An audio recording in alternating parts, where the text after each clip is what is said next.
Hello students, हम लोग यहाँ DSSB TGT की क्लासेस के बारे में, उसके कोर्स के बारे में, उसकी वैकेंसीज के बारे में जानने के लिए खड़े हुए हैं। My self doctor Neha Jain, और मैं यहाँ इंग्लिश सब्जेक्ट की क्लासेस के बारे में, इंग्लिश सब्जेक्ट के पूरे कोर्स के बारे में, उसकी रणनीति के बारे में आज आपसे बात करने के यहाँ आई हूँ। जैसे कि हम लोग सब जानते हैं कि आपके नोटिफिकेशंस आ चुके हैं, आपकी सीट्स काफ़ी ज़्यादा है। इस बार TGT का सिलेबस जो है वो भी पहले के अकॉर्डिंग थोड़ा सा इस बार कुछ चेंज्ड है, और हम जो पैटर्न वगैरह की बात करते हैं कि एग्जाम में कितने सिलेबस का क्या वेटेज आएगा, क्या चीज़ आएगी, हमें एक्चुअली उसके ऊपर यहाँ पे बेसिकली हम इन स्ट्रैटेजीज के ऊपर बात करने के लिए यहाँ खड़े हुए हैं। तो इसमें हम सबसे पहले डिस्कस करेंगे आपसे सिलेबस है क्या TGT का, DSSB का। लोगों को बहुत ज्यादा कंफ्यूजन है क्योंकि PGT TGT सब जगह एक ही सिलेबस दे दिया गया, बट ऑब्वियसली क्वेश्चंस और उनका वेटेज में बहुत ज्यादा डिफरेंस है। अगर हम देखेंगे इसको तो आज हम सिलेबस, उसके वेटेज, दोनों चीजों पे बात करेंगे। देन उसके बाद हम लोग आएंगे अपने क्लास नोट्स, टेस्ट सीरीज या स्ट्रैटेजीज की, हम किस तरीके से इस एग्जाम को वन गो में क्वालिफाई कर सकते हैं। Let's start with the syllabus and weightage. इसका जो ये सिलेबस आता है, फर्स्ट आपका पार्ट जो उसमें दे रखा है दैट इज अबाउट ग्रामर। इसमें टेंसेस, मॉडल, इसमें हम लोगों ने सबसे पहले मैं आपको ये बता देती हूँ कि हमने TGT और PGT के बहुत सारे पुराने पेपर्स को एनालाइज करा है। TGT के हमने 4 पेपर का वेटेज मैंने यहाँ पे आपके लिए रखा हुआ है, और PGT के 6 पेपर का हम लोगों ने वेटेज निकाल के यहाँ पे रखा हुआ था। इसमें TGT में 4 और PGT में 6 पेपर्स को हमने एनालाइज करा है। उसके हिसाब से हमने क्वेश्चंस, उनका वेटेज, उसकी कैटेगराइजेशन को हमने किया है, एंड देन वही चीज मैं यहाँ आज आपके सामने डिस्कस करने के लिए खड़ी हुई हूँ। तो जब हम ग्रामर की बात करते हैं तो ग्रामर में जो हमने टोटल नंबर ऑफ क्वेश्चंस देखे थे कि ग्रामर में कितने क्वेश्चंस आए हैं, तो 4 साल के पेपर में यहाँ पे 218 क्वेश्चंस आपके ग्रामर में आए हुए हैं। जिसमें tenses, what is tenses, tenses क्या होते हैं, आप लोग जब ग्रामर की क्लासेस लेते हैं या जब आप ग्रामर पढ़ते हैं तो you all know but basically are the common topics in the grammar which we have to do. और उसमें सबसे पहले जो टॉपिक स्टार्ट किया जाता है या जिसको सबसे मुश्किल टॉपिक भी माना जाता है दैट इज टेंसेस। क्योंकि टेंसेस अगर किसी को अच्छे से आते हैं तो वो मॉडल्स, वॉइसेस, आपके बाकी की जो चीजें होती हैं, आपके सेंटेंस, क्लॉजेस, इन सबको बहुत अच्छे से कर सकता है। क्योंकि ultimately when you know the proper structure that is tenses, तो आप उसके बाद उसके अंदर चाहे स्पीचेस की बात आती है, चाहे वॉइसेस की बात आती है, चाहे मॉडल्स की बात आती है, चाहे उसको किसी भी तरीके से चेंज करने की बात आती है, या फिलअप्स आते हैं, कोई भी क्वेश्चंस आते हैं, आप उनको बहुत अच्छे से कर सकते हैं। बट अब आपके जो 4 पेपर्स को हम लोगों ने एनालाइज करा है, उसमें आपके जो टेंसेस हैं, टेंसेस के ऊपर 4 साल में 12 क्वेश्चंस आए हैं इंग्लिश TGT में। दैट मीन्स अगर आप ऑन एन एवरेज देखते हो तो हर साल, हर पेपर में एटलीस्ट आपके 3 क्वेश्चंस इसमें से आए ही आए हैं। तो इस तरीके से आपको इसका वेटेज कितना है, सब सारे क्वेश्चन जितने भी हम देखते हैं उसमें टेंसेस में क्वेश्चंस ज्यादा हैं, आपको इसके ऊपर बहुत ज्यादा फोकस करना होगा। देन आते हैं आपके मॉडल्स के ऊपर 4 पेपर के अंदर 7 क्वेश्चंस है। दैट इज अगर हम ऑन एन एवरेज देखें तो 1 से 1.5 क्वेश्चन का रेशियो बैठता है। दैट इज 1 या 2 क्वेश्चन हर पेपर में आ रहे हैं, इससे ज्यादा क्वेश्चन नहीं आ रहे हैं। देन वॉइसेस में 39 अप्रोक्सीमेटली, अगर हम 40 को भी लेके चलते हैं यहाँ पे, तो भी आपके एक पेपर में 10 क्वेश्चंस करीब किसमें से आए हैं, वॉइसेस में से। That is you have to focus on more. और ये कैसे आएंगे, वॉइसेस करने के लिए आपको वही टेंसेस प्रॉपरली आते होंगे, तभी आप उनको वॉइसेस को एक्टिव या पैसिव वॉइस के अंदर जो चेंज करने होते हैं, या उनको जो वॉइसेस आपस में इंटरचेंज करके लिखना होता है, वो आप क्वेश्चन तभी सही कर पाएंगे जब आपको टेंसेस प्रॉपरली आते होंगे। Then subject verb agreement, again it is a tense based thing, इसमें से भी 13 क्वेश्चन आए हैं।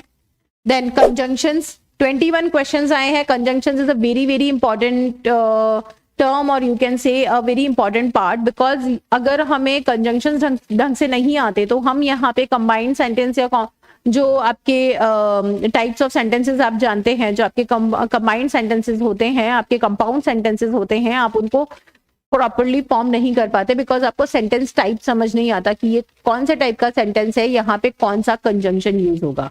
ठीक है, तो हमें जॉइनर्स ढंग से आने चाहिए। देन क्लॉजेस में से भी 8 आपके क्वेश्चंस बने हैं। दैट मींस कि पर पेपर 2 क्वेश्चंस यहाँ से भी आ रहे हैं। वेटेज आपने देखा वहां पे आपका एक्टिव पैसिव वॉइसेस का सबसे ज्यादा था, देन यहाँ पे कंजंक्शंस का वेटेज बहुत ज्यादा है, subject word agreement, tenses, then clauses, ये सब आपका कहीं ना कहीं टेंसेस से रिलेटेड पार्ट है जो हम डील कर रहे हैं। देन आपका पार्ट एंड स्पीचेस, उसमें आपके आ जाते हैं फिलिप्स वगैरह, इस तरीके के क्वेश्चन है। पंक्चुएशंस में से यहाँ कोई क्वेश्चन नहीं, ओमिशन एंड करेक्शन के 9 क्वेश्चंस हैं। जंबल वर्ड 105 जंबल वर्ड्स हैं, राइट, 105 जंबल वर्ड्स है, तो हमें इसके ऊपर भी बहुत ज्यादा फोकस करना है। And you will be able to make a correct form of sentence out of the word when you will practise it. सबसे बड़ी चीज, हर चीज के अंदर प्रैक्टिस है, बट उससे पहले नॉलेज है। नॉलेज नहीं होगी तो आप प्रैक्टिस भी किस चीज की करेंगे। तो ये आपको ग्रामर की ज्यादा से ज्यादा प्रैक्टिस करनी, PYQs वगैरह आपको देखने होंगे इसके लिए, ग्रामर के लिए। और आपका subject verb agreement and specially tenses के ऊपर आपको सबसे ज्यादा फोकस करना है। वो आपके ग्रामर में फर्स्ट टॉपिक भी है और आपको उसे ढंग से करना भी पड़ेगा। Now come to literature. English में जब हम लिटरेचर पे आते हैं तो ब्रिटिश लिटरेचर हमने सबसे पहला ये टॉपिक लिया है, जिसके अंदर आपके टोटल नंबर ऑफ क्वेश्चन आए हैं 62। ठीक है, टोटल नंबर 4 पेपर में आपके 62 क्वेश्चन किसमें से हैं? केवल ब्रिटिश लिटरेचर में से है, राइट। तो यहाँ पे 64 में से केवल एक क्वेश्चन है, पूरे 4 पेपर्स में आपके 64 में से एक क्वेश्चन आया है। That means you have to decide that आपको इस पार्ट पे कितना ध्यान देना है। That is a very random. 4 paper में से अगर एक क्वेश्चन आया है तो इसका 0.25 का रेशो बनता है कि ये क्वेश्चन आएगा या नहीं आएगा। तो if you know something about Chaucer that will be okay, if you don't know anything वो भी okay, but better if you understand. थोड़ा उस कॉन्सेप्ट को हम लेके चलेंगे कि हमें आनी ही चाहिए चीजें। मैं नहीं कहूंगी स्किप कर दो, हालांकि 4 पेपर में आपका एक ही क्वेश्चन आया था। William Shakespeare 19।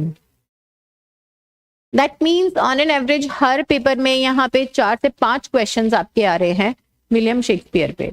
तो that covers a big portion. आपको शेक्सपियर के ऊपर बहुत अच्छे से ध्यान देना है। इसके वर्क की रेंज भी बहुत ज्यादा है, इसके जो टॉपिक्स हैं या जो क्वेश्चंस बन सकते हैं वो भी बहुत ज्यादा है, क्योंकि इसके ऊपर किसी ने क्या कहा है, इसने किसी के लिए क्या कहा है, इसके क्या कॉन्ट्रीब्यूशंस हैं, इसके ड्रामा पे, इसकी पोइट्री पे, हर तरीके से क्वेश्चंस बन सकते हैं, because it is a major part of school education. ये आपके 6th ऑनवर्ड विलियम शेक्सपियर आपका चलता ही है। और अब तो ड्रामाज इसके छोटे बुक्स के तौर पे, नॉवेल्स के तौर पे या स्टोरीज के तौर पे हर 6th ऑनवर्ड आपके सारे क्लासेस के अंदर आता है। तो obviously being a TGT teacher, even मैं आई शुड नॉट से 6th, बट उससे भी पहले प्राइमरी 5th में भी शेक्सपियर है।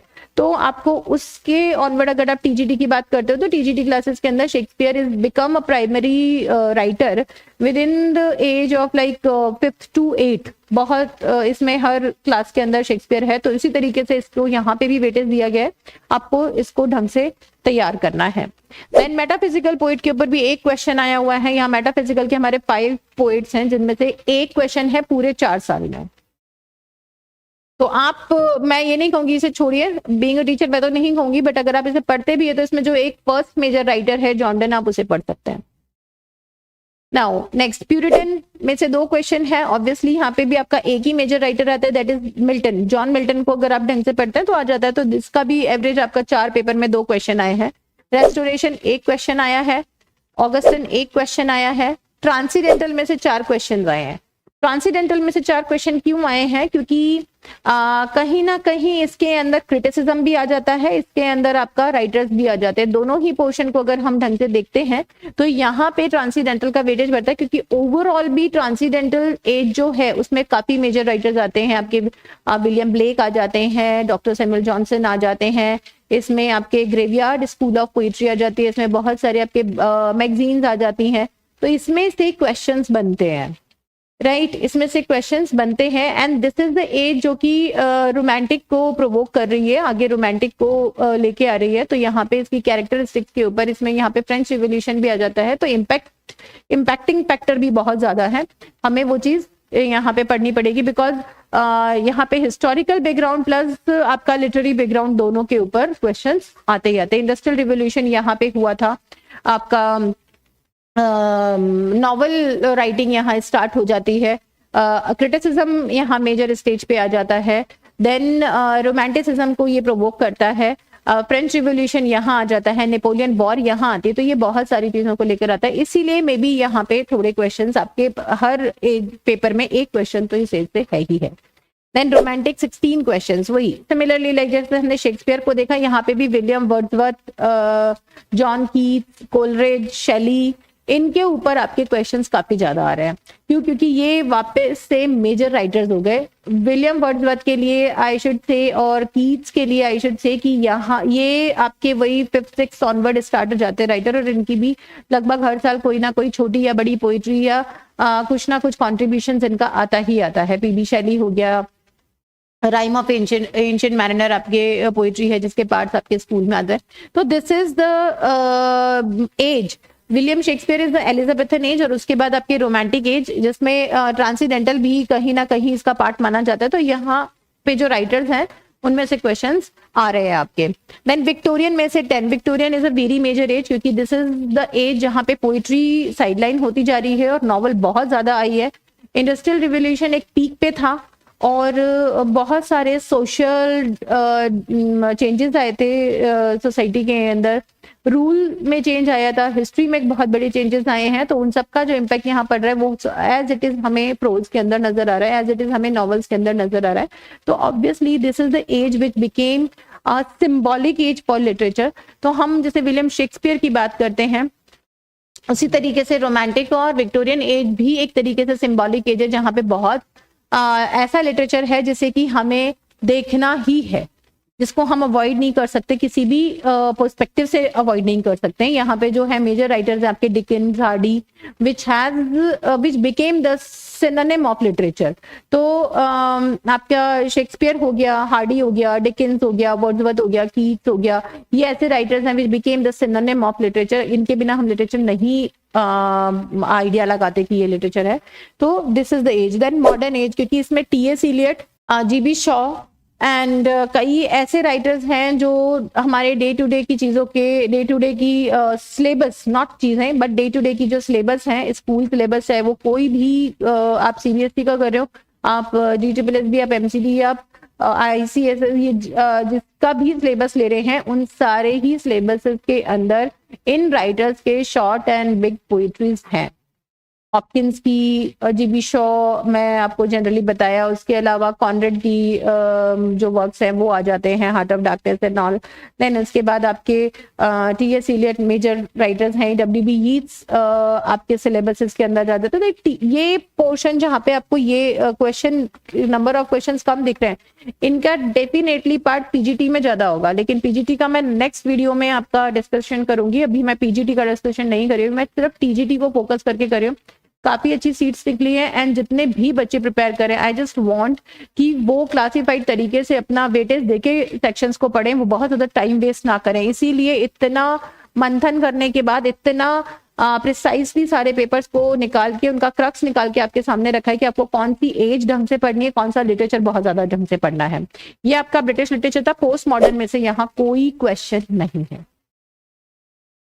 Then let's come to Indian and Asian writers. Total यहाँ पे 7 क्वेश्चंस हैं और वो केवल इंडियन में से है, एशियन में से और कोई राइटर नहीं आ रहा। इंडियन में से आपके 4 क्वेश्चंस आए हैं, दैट मीन्स कि एक क्वेश्चन जरूर आ रहा है इंडियन में से। प्रोमिनेंट राइटर्स लीजिए, बहुत ज्यादा डिटेल या छोटे राइटर्स पे जाने की जरूरत नहीं है। प्रोमिनेंट 4 राइटर ले लीजिए, क्लासिकल क्रिटिसिज्म ले लीजिए, नाट्यशास्त्र वगैरह का। बाकी आपको कुछ करने की जरूरत नहीं है। मुल्क राज आनंद हो गया आपका, राजा राव हो गए, देन आपके अनिता देसाई हो गए, दैट कमला दास एंड गिरीश कर्नाड। इस तरीके के 4-5 जो राइटर्स जो कि प्रोमिनेंट, आप इंडियन लिटरेचर डालते ही जो 4-5 राइटर्स आपके आते हैं, आप इसके लिए आपको सिलेबस हम लोग प्रोवाइड करेंगे कि आप इन राइटर्स के ऊपर फोकस कीजिए, क्योंकि उन्हीं से क्वेश्चंस आए हुए हैं। अभी मैं केवल आपसे एक ये स्ट्रैटेजी डिस्कस करने के लिए नंबर ऑफ क्वेश्चंस को डिस्कस कर रही हूँ। अपने आगे आने वाले वीडियोस में मैं ये भी बताऊंगी कि पर्टिकुलरली किन किन ऑथर्स के ऊपर, पर्टिकुलरली किन किन राइटर्स के ऊपर, किन किन वर्क्स के ऊपर ये क्वेश्चन फोकस थे। आपको कहाँ जाके टारगेट करना है अपने एग्जाम के लिए, कहाँ जाके आपको पढ़ाई अपना शेड्यूल करना है, वो आप डिसाइड कर सकते हैं after watching our videos. Then your Asian writers में से यहाँ 3 क्वेश्चंस आए हैं, तो ऑब्वियसली ये एशियन राइटर्स कौन से हैं? ये एशियन राइटर्स वो हैं जैसे जो आपके अवार्ड विनिंग राइटर्स होते हैं, उनको हम लोग एशियन राइटर्स के अंदर ले रहे हैं। इसमें 1-2 आपके पाकिस्तानी राइटर हो जाएंगे, लाइक इसमें चुगताई हो गए जो पुराने राइटर हैं। इसमें आपके कोई श्रीलंकन, चाइनीज या जापानीज राइटर्स में से भी हो सकता है। वो मैं आपको, जब मैंने कहा कि मैं डिटेल्ड आपसे डिस्कशन करूंगी तब करूंगी, क्योंकि यहाँ पे एक क्वेश्चन पेपर में एक राइटर का भी वेटेज नहीं है। तो that is totally on you can say guess कि हम यहाँ पे एक इसको भी लेंगे। जैसे कई पोर्शंस के अंदर केवल 4 साल में एक ही क्वेश्चन है, लेकिन यहाँ 3 है, तो हम ये मान सकते हैं कि एक क्वेश्चन पर क्वेश्चन पेपर हम मान सकते हैं। तो इसमें कुछ एक आपके फेमस पाकिस्तानी, बांग्लादेशी या श्रीलंकन राइटर्स को हम लोग कंसिडर करेंगे, और वो क्या कौन कौन से राइटर्स हैं वो नाम भी मैं आपको नेक्स्ट वीडियो के अंदर डिस्क्लोज करूंगी for sure. Next, world literature. Obviously world literature का टीजीटी में बहुत ज्यादा वेटेज नहीं होता है। इसमें टोटल 4 क्वेश्चंस आपके हैं, तो इसमें बहुत ज्यादा वेटेज आपका नहीं होता है टीजीटी के अंदर, क्योंकि जो हम सिलेबसेस देखते हैं, जो हम टीचर्स देखते हैं, वर्ल्ड लिटरेचर के अंदर ये 3-4 पोर्शंस आते हैं आपके, अफ्रीकन, ऑस्ट्रेलियन, कैनेडियन, ये पोर्शंस आपके आते हैं। तो अफ्रीकन में से यहाँ पे 2 क्वेश्चंस आए हुए हैं जिसमें आप प्रोमिनेंट राइटर ही लेंगे, लाइक चिनुआ एचेबे, और इसमें आपके टोनी मोरिसन वगैरह भी आ जाते हैं। तो जो भी एलिस वॉकर है, टोनी मोरिसन है, चिनुआ एचेबे, जो भी ये प्रोमिनेंट 3-4 जो राइटर अफ्रीकन के होते हैं, केवल वो आपको यहाँ पे बताने, बाकी आपके ऑस्ट्रेलियन, कैनेडियन के अंदर आपको कुछ भी नहीं करना है। देन आपका Caribbean writer, they are also like black writers ही हैं ये, पर कैरिबियन राइटर्स में वो हैं जिनमें मैक्सिमम आपके फर्स्ट लैंग्वेज उनकी कुछ और है, लेकिन उन्होंने बाद में उसको इंग्लिश में लिखा। तो ये कैरिबियन राइटर्स जो हैं, डायरेक्ट वॉलकॉट वगैरह, इनके ऊपर ही क्वेश्चंस हैं। बट मैं आपको पूरी लिस्ट दूंगी किस पे तक क्वेश्चंस आए हैं, कहाँ आपको फोकस करना है। और इसमें जो राइटर्स हैं वो आपको नॉर्मली बैचलर के सिलेबस में भी मिल जाएंगे। डीयू का सिलेबस भी अगर आप लोगे, ये राइटर्स वहां पे अवेलेबल है। नाउ नेक्स्ट आपका आता है American literature and European literature. इसमें टोटल नंबर ऑफ क्वेश्चंस हैं आपके 9। ठीक है, अच्छा वेटेज है, 2-3 क्वेश्चंस आ ही रहे हैं। और अमेरिकन में से 8, मतलब पर क्वेश्चन पेपर 2 क्वेश्चन इसमें से फिक्स आपके आ रहे हैं। ये कौन से राइटर्स हैं? ऑब्वियसली जिन पे क्वेश्चंस आ रहे हैं वही प्रोमिनेंट राइटर, लाइक आपके रॉबर्ट फ्रॉस्ट हो गया, वॉल्ट विटमैन हो गए, इसमें नथानियल हॉथॉर्न है, हरमन मेलविले हैं, एंड एमिली डिकिंसन है। ये कुछ 7-8 राइटर्स आपके इस बार के कुछ सिलेबस में मैंने ऑलरेडी मेंशन्ड राइटर्स देखे हैं। केवल आप उन पे फोकस करेंगे तब भी ये क्वेश्चन कर सकते हैं। यूरोपियन में आपका एक है केवल राइटर, तो वो जो यूरोपियन राइटर 1-4 पेपर्स में से आया है, वो भी आपका जो है फ्रेंच, जर्मन, जो बहुत फेमस राइटर्स होते हैं, they are also a part of British sometime, उन्हीं को यहाँ कंसिडर किया जाता है। इसमें कोई आपके बहुत ज्यादा आपको यूरोपियन लिटरेचर पढ़ने की जरूरत ही नहीं पड़ती है। ठीक है, नेक्स्ट क्रिटिसिज्म। क्रिटिसिज्म के आपके 13 क्वेश्चंस यहाँ पे हम लोगों ने देखे हैं कि आपके आते हैं। इसमें एंशिएंट क्रिटिसिज्म में से 1-2 क्वेश्चंस आते हैं, प्लेटो, एरिस्टोटल वगैरह में से आपके क्वेश्चंस आ जाते हैं। देन उसके बाद आता है ब्रिटिश क्रिटिसिज्म। ब्रिटिश क्रिटिसिज्म में से आपका इनमें वेटेज नहीं है जो रेनेसेंस वगैरह में है। बेसिकली मैंने यहाँ फिल्टर करके लिखे नहीं है, पता नहीं सेव नहीं हुए।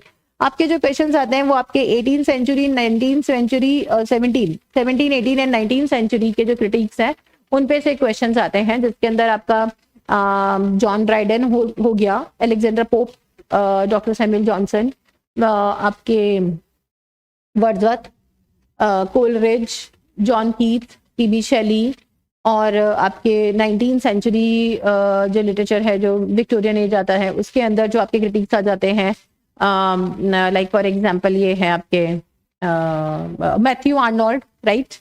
तो इसके बाद 20th सेंचुरी भी आपके इसमें क्वेश्चन आएगा, because T S. Eliot and the parallel writers of new criticism, हम वहां से भी क्वेश्चन यहाँ पे ढूंढ पाए हैं।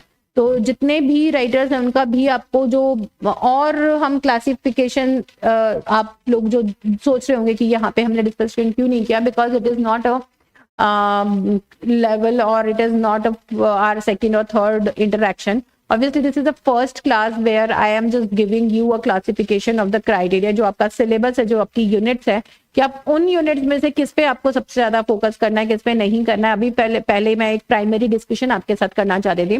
Then I will go topic wise. फिर हम लोग जैसे ब्रिटिश लिटरेचर अलग से लेंगे, अमेरिकन अलग से लेंगे, यूरोपियन अलग से लेंगे. इस तरीके से जब मैं टॉपिक वाइज यहाँ पर आपके साथ लूंगी सिलेबस, तो डेफिनेटली हम लोग उसके फिर माइन्यूट डिस्क्रिप्शंस में भी जाएंगे उनके, और फर्दर क्लासिफिकेशन में जाएंगे. तब आपको वो भी बताऊंगी कि कौन सा क्वेश्चन किस पे से आया था. Now next is theories. Theories also plays a very important role, but इसमें से जो क्वेश्चन आ रहे हैं वो केवल पीजीटी के आ रहे हैं. टीजीटी के यहाँ पे कोई क्वेश्चन नहीं. You don't have to focus on any of the theory. Theories आपको नहीं करनी है, राइट? किसी में कोई क्वेश्चन नहीं है, तो क्रिटिसिज्म और थ्योरी को आप नेग्लिजिबल रखेंगे, लेकिन क्रिटिसिज्म में से क्वेश्चंस आते हैं, थ्योरीज में से यहाँ नहीं आते हैं. देन आपके आ जाते हैं फॉर्म्स ऑफ लिटरेचर. जो है ये नंबर ऑफ क्वेश्चन जो फॉर्म्स है लिटरेरी प्रोसोडी वगैरह में से, इसमें से 4 क्वेश्चंस आए हैं, लेकिन आए हैं. तो फॉर्म्स ऑफ लिटरेचर की जो वीडियोस हैं वो भी आपको मिलेंगी. Forms of literature plays a very important role, क्योंकि अगर आपको ये समझ में ही नहीं आया कि फॉर्म्स ऑफ लिटरेचर होता क्या है, तो आप आगे का लिटरेरी टर्म या जो प्रोसीडी हमने लिखा, ये प्रोसीडी मींस आपके राइमिंग स्कीम्स वगैरह पे कोई क्वेश्चन आया होगा, लिटरेरी टर्म्स आपसे पूछी गई होंगी, यही आपके इसमें फॉर्म्स के अंदर डिस्ट्रीब्यूशन होता है. और एक क्वेश्चन जो आपका आया हुआ है that is about the group of poetry, sorry movement पे से आया हुआ है, वही ये एक ही माना जाता है, क्योंकि ग्रुप ऑफ पोइट्रीज जो हैं वही आपके उस पर्टिकुलर एज के मूवमेंट्स भी है, वही रिप्रेजेंट भी कर रहे हैं. ठीक है, तो आपके मूवमेंट मीन्स 20th सेंचुरी जो मूवमेंट थे, लिटरेरी मूवमेंट थे, उनमें से आपको देखना पड़ेगा. ये एक क्वेश्चंस आपके 4-4 साल के पेपर के एनालिसिस है.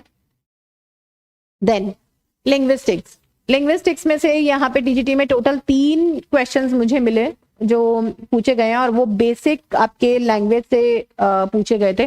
इसमें वर्ड फॉर्मेशन, फोनेटिक्स वगैरह से कुछ नहीं था, बट लैंग्वेज पार्ट से, कि लैंग्वेज कहाँ से आई, क्या है उसका जो बिगिनिंग वाला पार्ट होता है, फॉर्मेशन ऑफ इंग्लिश लैंग्वेज या standardization of English language in India, जो कैसे आई, क्या हुआ. तो इसमें स्कूल स्टैंडर्ड्स वगैरह के कुछ क्वेश्चन थे, जिसको आपको देखना है कि how English as a language developed in India. यहाँ से एक क्वेश्चन आपका आ रखा है. देन आपके आते हैं RC, that is reading comprehension. तो रीडिंग कॉम्प्रिहेंशन के टोटल यहाँ पे 40 क्वेश्चन, दैट मीन्स 10 क्वेश्चन पर क्वेश्चन पेपर यहाँ पे है ही है, जिसमें से प्रोज पे 15 आ रहे हैं और पोइट्री पे 25 क्वेश्चन है आपके. ठीक है, आप अगर 2018 के क्वेश्चन पेपर को देखेंगे तो वहां पे लगभग 6 पैसेजेस एक क्वेश्चन पेपर में थे, मेल फीमेल आप देखेंगे तो उसमें काफी 60 क्वेश्चंस ऑलमोस्ट एक ही पेपर के अंदर कॉम्प्रिहेंशन पे थे. तो प्लीज बच्चे लोग, आप लोग रीडिंग कॉम्प्रिहेंशन पे बहुत ज्यादा ध्यान दीजिएगा, उसे बहुत ढंग से पढ़िएगा, otherwise it will be a problem. Because अगर आप रीडिंग कॉम्प्रिहेंशन ढंग से नहीं पढ़ेंगे तो आप लोगों को पूरा जो लॉस हो रहा है वो एक साथ 10 नंबर का लॉस है आपका. और इन केस रीडिंग कॉम्प्रिहेंशन 2 आ गए, एक लिटरेचर का आ गया, एक जनरलाइज उसमें आ गया, तो आपको उसमें प्रॉब्लम आ जाएगी. तो प्लीज डोंट टेक रिस्क, क्योंकि जैसे 2018 का मैं बता रही हूँ, उसमें 6 कॉम्प्रिहेंशन ही थे, मेल फीमेल दोनों में 6 कॉम्प्रिहेंशन थे. तो 60 क्वेश्चंस जो हैं आपके, 60-65 क्वेश्चन सीधा का सीधा कॉम्प्रिहेंशन पे जा रहा है. तो please do focus on reading comprehension to like in a proper way, otherwise that can be a big loss for you. Then इसके बाद आपके टीचिंग मैथोडोलॉजीज के ऊपर, पीडियोलॉजी के ऊपर 40 क्वेश्चंस आते हैं, जो आपका डिस्ट्रीब्यूशन है, दैट मींस कि 10 क्वेश्चन पर क्वेश्चन पेपर आपको यहाँ मिल रहा है. ठीक है, नाउ अब ये आपका जो मैंने स्ट्रेटेजी डिस्कस करी थी, ठीक है, अब इसमें जो स्टूडेंट्स हम लोगों को देख रहे हैं या जो हमसे जुड़ते हैं, वो बेसिकली किस तरीके से चीजें करते हैं. जब आपका नोटिफिकेशन आ जाता है तो यहाँ पे उसके बाद जो स्टूडेंट्स हमें अप्रोच करते हैं, दैट आई हैव एनालाइज कि ये जो टाइप्स ऑफ स्टूडेंट है, that is in 2. First is repeaters, जो ऑलरेडी एग्जाम दे चुके होते हैं, प्रिपेयर कर रहे होते हैं, ऑलरेडी एक एग्जाम के लिए प्रिपेयर किया होता है, वो ही आ जाता है कि हमें दोबारा करना है, या कहीं और से करा है तब भी हमारे पास आते हैं, दैट इज ऑल्सो रिपीटर्स. और एक होते हैं बिगनर्स, जिन्होंने अभी फर्स्ट टाइम स्टार्ट करा है. तो ये 2 कैटेगरी है स्टूडेंट्स की, दोनों को ही पढ़ना काफी है. बिगनर्स को थोड़ा ज्यादा पढ़ना होता है, जो रिपीटर्स होते हैं उनको एटलीस्ट सिलेबस का आइडिया होता है, उनको एग्जाम पैटर्न का आइडिया होता है, उनको चीजों का कुछ तो पता होता है, लेकिन बिगनर्स को कुछ भी नहीं पता होता है, राइट। अब हमें किससे पहले मैं बिगनर्स का बताती हूँ कि बिगनर्स जो होंगे वो किस तरीके से आपका पढ़ेंगे, वो क्या किस तरीके से चीजों को करेंगे। Beginners basically first is self understanding the syllabus, can pick any book और YouTube, right, YouTube for reading the theories and all things. तो यहाँ पे क्या होगा, बिगनर्स को क्योंकि अभी चीजें समझनी है, जैसे कि मेरी जो ये वीडियो है ये बिगनर्स को बहुत ज्यादा हेल्प करेगी, हेल्प ये रिपीटर्स को भी करेगी, लेकिन रिपीटर्स ने अगर ये क्लासिफिकेशन खुद ने करा होगा, इतना एनालाइज करा होगा, तो डेफिनेटली उनके लिए ये एक नॉर्मल सी चीज है, लेकिन बिगनर्स के लिए ये एक बहुत बड़ा माइलस्टोन साबित हो सकता है, बिकॉज जो एनालिसिस हम लोग दे रहे हैं उससे उन्हें ये पता रहेगा उन्हें कहाँ क्या करना है, सिलेबस क्या है। अभी उन्हें सिलेबस भी नहीं पता होता, तो सबसे पहले इनको क्या करना है, अपना self understanding for the syllabus create करना होता है, सबसे पहली स्टेप ये होती है। देन उसके बाद आता है कि दे नीड हेल्प। वो हेल्प क्या होगी, वो हेल्प होगी कि वो किसी कोचिंग सेंटर पे जाते हैं, किसी टीचर को अप्रोच करते हैं कि हमें ये चीजें समझा दीजिए या पढ़ा दीजिए या उस अप्रोच से करवा दीजिए, जो आप क्वेश्चंस कह रही हैं उन क्वेश्चंस को कैसे हैंडल करना है, ये सारी चीजें उनके हेल्प में आ जाती है। सेम चीज करनी रिपीटर्स को भी पड़ेगी, लेकिन रिपीटर्स यहाँ पे क्या कर सकते हैं, because they have a proper understanding of syllabus, उन्हें पता है कैसे करना है कैसे नहीं करना है। तो how they have to start, they have to start searching for the PYQ series. वो अपने पुराने जितने क्वेश्चन पेपर है उनको करें, जो एनालिसिस हम यहाँ करके आपको दिखा रहे हैं वो एनालिसिस वो खुद करें, बैठ के सारे क्वेश्चन पेपर में से छांटें, चीजों को फिल्टर करें कि किसमें से कौन कितने क्वेश्चंस आए, किसमें से क्या करें। They have to do as much as PYQs they can do. कहाँ से करने हैं, हमारे पास पूरी इसी तरीके की फिल्टर्ड आपके क्वेश्चन बैंक्स बने हुए हैं, आप चाहें तो यहाँ से परचेज कर सकते हैं। हम लोग यहाँ यूट्यूब के ऊपर भी आपके PYQs लेकर आएंगे, वो PYQs आप चाहें जब चाहे तब उन PYQs को हमारे साथ स्टार्ट कर सकते हैं, आपके पास प्रॉपर नोटिफिकेशंस आएंगे, आप वो सारी चीजें कर सकते हैं। क्लासरूम में यहाँ पे लाइव और रिकॉर्डेड सेशंस आपको मिलेंगे। दूसरी चीज जो दोनों के लिए ही काम की है, यहाँ पे कॉमन भी एक चीजें आती है कि अगर आप हमारी क्लासेस यहाँ ज्वाइन करते हैं तो आपको क्या मिल रहा है, आपको ये सारी चीजें मिल रही हैं। ऑब्वियसली आपको एक प्रॉपर गाइडेंस मिल रहा है, आपका जो क्लासेस होगा वो हाइब्रिड मोड पर होगा, ऑनलाइन ऑफलाइन दोनों तरीके से चलेगा। Sometime there is any problem, Delhi में हैं आप लोग, दिल्ली में ऑब्वियसली पॉलिटिकल सिटी है, कुछ भी प्रॉब्लम हो सकता है, कोई मूवमेंट है, बच्चा नहीं आ पा रहा है, तो जो चीजें आप यहाँ कर रहे हैं आपको ऑनलाइन भी मिलेगी, क्योंकि कुछ बैचेस केवल ऑनलाइन चल रहे होते हैं, कुछ बैचेस जो ऑफलाइन चल रहे होते हैं उनको ऑनलाइन ऑफलाइन दोनों पे लिया जाता है हाइब्रिड मोड पे, in case of any emergency, in case of anything आपकी क्लासेस ना रुके, उसके लिए हम हाइब्रिड मोड पे क्लासेस चलाते हैं। आपके दोनों मोड्स यहाँ पे ओपन रहेंगे। आपकी सेल्फ स्टडीज में आपको क्या क्या करना, आपका शेड्यूलिंग कैसे होगा, आपका टाइम टेबल कैसे होगा, वो हम सारी चीजें आपको बताएंगे। देन आपके PYQ सॉल्व करवाएंगे, और यूट्यूब पे भी आपको जो चीजें होंगी वो भी इसी तरीके से, जैसे कि मैं ये वाली वीडियो आपकी आ रही है, जैसे कि ये हम आपको चीजें प्रोवाइड करवा रहे हैं, उसी तरीके से आगे भी आपके साथ हम लोग जुड़े रहेंगे, आपको अपडेट देते रहेंगे, नोटिफिकेशन देते रहेंगे, आप इसके मेंबर हमेशा बने रहेंगे, ठीक है। So this is the final idea which I would like to share with you. यही सारी चीजें थी कि हम अभी जो PGT का नोटिफिकेशन आया है, तो PGT के नोटिफिकेशन पे बच्चे क्या रिएक्ट कर रहे हैं, किस तरीके से चीजों को कर रहे हैं। हमारे पास जो क्वेरीज आ रही है उन सारी क्वेरीज को लेके हम लोगों ने 2 दिन के अंदर ये सारी चीजें करी हैं, क्योंकि हम हर बार बच्चों को बहुत फिल्टर्ड डेटा देते हैं, इसके PGT TGT का हमेशा क्लासिफाइड चीजें देते हैं, लेकिन कोरोना के बाद भी काफी डिस्टर्बेंसेस रही चीजों में। अब उसके बाद जब ये नोटिफिकेशन आया, बहुत अच्छे नंबर में आपकी सीट निकली है, तो grab your seat, prepare well and grab your seat. Unifox is always there to support you. Unifox is always there to help you, guide you in each and every manner. Now, with this slide, with this complete idea and the introduction of myself, I would like to thank you and subscribe our channel and get more and more updates. Thank you.